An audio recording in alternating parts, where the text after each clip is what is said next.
hostels were created in the early 1900s in Germany by a teacher to help give students an opportunity to experience nature. And they were created as educational facilities.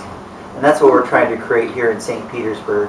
Trying to create a sustainable, international, community-based hostel, a place where travelers can come to our city and connect locally with our community, and our community can connect with the travelers coming to our city. And that's what our hostel is going to be about. Well, as an alien who came to the United States on a working visa and have moved to St. Pete, I think the hostel would be very beneficial because it seems like an open-ended house where you get to stay on it and feel right at home without having too much effort.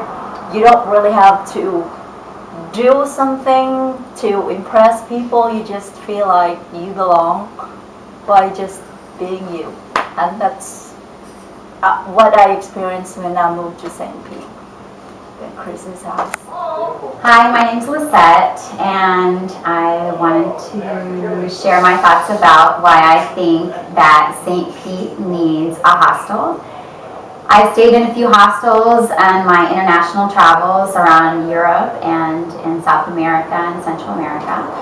And for me, hosteling is a sense of community, and I really enjoy learning about new cultures and getting to make new friends and just learning the way that they live, the way that they eat, the way that they do things, and just the way that their culture, I guess, just lives. And I think that what the hostel will bring to St. Pete will be exciting because it will bring people together, it will break down a lot of borders.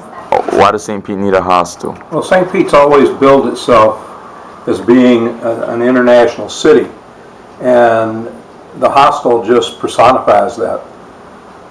It actually takes it and expands it into a different facet that most people in St. Pete aren't even aware of, but they're becoming aware of. And I think this hostel is just the tip of the iceberg. I think there's going to be many more like it. Why does St. Pete need a hostel? Well, I'll tell you, what it'll do is it'll create a continuum of enrichment that brings new people coming through continuously, which always is a good thing. And because everybody leaves an imprint. You don't have to stay here for the rest of your life, but you can impact the place you're at by bringing to it what you have. And people, they all do that, or they do that, and it's just a good thing. Joni? Another thing I just thought of is the people that come here and make an impact, they're going to go back to their place and impact people where they're from, tell them about St. Pete, what we're doing here, and the hostel is going to create a sort of movement, a place for people to move around and know St. Pete and then bring it back out into the world. Well, life is a cycle, and I think hostel is going to bring a really good life cycle.